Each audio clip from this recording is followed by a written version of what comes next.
എല്ലാവർക്കും നമസ്കാരം. എത്ര വെറൈറ്റി സ്നാക്ക് വന്നാലും ഞാൻ എപ്പോഴും ഉണ്ടാക്കുന്ന ഒന്നാണ് ഉന്നക്കായ. ഉന്നക്കായ ഉണ്ടാക്കാൻ വേണ്ടി ആദ്യം പഴം പുഴുങ്ങിയെടുക്കണം. നേന്ത്രക്കായ എടുക്കുന്ന സമയത്ത് ശ്രദ്ധിക്കേണ്ടത് ഒരുപാട് പഴുത്ത് പോകാനും പാടില്ല. അതുപോലെ ജസ്റ്റ് പഴുത്ത് സ്റ്റാർട്ട് ചെയ്യുന്ന ഒരു പാകത്തിലുള്ള പഴം വേണം എടുക്കാൻ. ഒട്ടും പഴുക്കാത്ത പഴം എടുക്കരുത്, ഒരുപാട് പഴുത്ത് പോയതും എടുക്കരുത്. ഇനി ഇത് ഒന്ന് പുഴുങ്ങിയെടുക്കണം.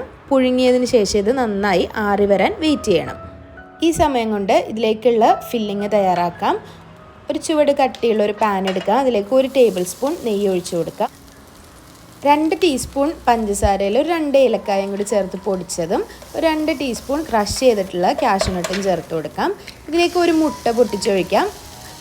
ഇനി ഇത് നന്നായി ഒന്ന് മിക്സ് ചെയ്യാം. ഒരു 2 മിനിറ്റ് ചെറിയ തീയിൽ വെച്ചൊന്ന് മിക്സ് ചെയ്താൽ ഇതിലേക്കുള്ള ഫില്ലിങ് തയ്യാറായി കിട്ടും. ചൂടാറി വന്നിട്ടുള്ള പഴത്തിൻ്റെ തൊലി പൊളിച്ച് പഴം രണ്ടായിട്ടൊന്ന് മുറിച്ച് അതിനുള്ളിലുള്ള ആ ഒരു കറുത്ത കളറിലുള്ള ആ ഒരു പാർട്ട് ഒരു സ്പൂണോ കത്തിയോ ഉപയോഗിച്ചിട്ടൊന്ന് റിമൂവ് ചെയ്ത് മാറ്റി വയ്ക്കാം. ഇങ്ങനെ എടുത്ത പഴം ഒരു മിക്സിയുടെ ജാറിലിട്ട് ഇതുപോലെ അടിച്ചെടുക്കാം.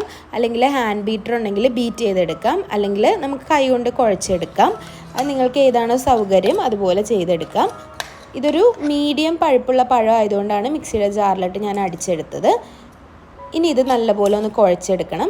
കുഴച്ചെടുക്കുന്ന സമയത്ത് കുറച്ച് വെളിച്ചെണ്ണ ഒന്ന് ചേർത്ത് കുഴച്ചെടുക്കാവുന്നതാണ്. അപ്പോൾ നല്ല മയം കിട്ടും.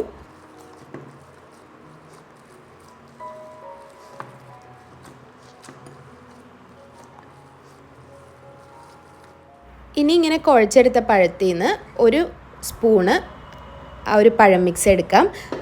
നമ്മൾ ഉന്നക്കായ പിഴിച്ചെടുക്കുന്നതിന് തൊട്ട് മുന്നേ തന്നെ കയ്യിൽ കുറച്ച് എണ്ണയോ നെയ്യോ ഒന്ന് സ്പ്രെഡ് ചെയ്യുന്നത് നല്ലതാണ്.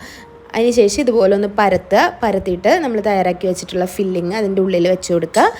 അതിനുശേഷം ഉന്നക്കായയുടെ ഷേപ്പിൽ ഇതുപോലെ ഒന്ന് ആക്കിയെടുക്കുക.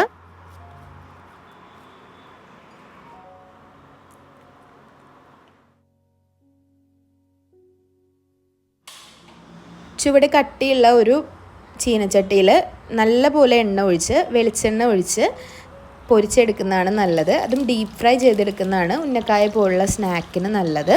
ഷാലോ ഫ്രൈ ചെയ്യാതിരിക്കുക. അപ്പോൾ ഒരുപാട് എണ്ണ കുടിക്കില്ല. ഡീപ്പ് ഫ്രൈ ഇതുപോലെ ചെയ്തെടുക്കുമ്പോൾ ഏകദേശം ഒരു മീഡിയം ഫ്ലെയിമിൽ വെച്ചിട്ട് ഒരു 3-4 മിനിറ്റ് കൊണ്ട് തന്നെ ഇത് തയ്യാറായി കിട്ടും. കരിഞ്ഞു പോവാതെ നോക്കണം. പെട്ടെന്ന് തന്നെ ആ ഒരു ചൂടായി കഴിഞ്ഞാൽ അത് കളറ് മാറി വരും. അപ്പോൾ ഏകദേശം ഈ ഒരു കളറിൽ നമുക്ക് എടുക്കാം.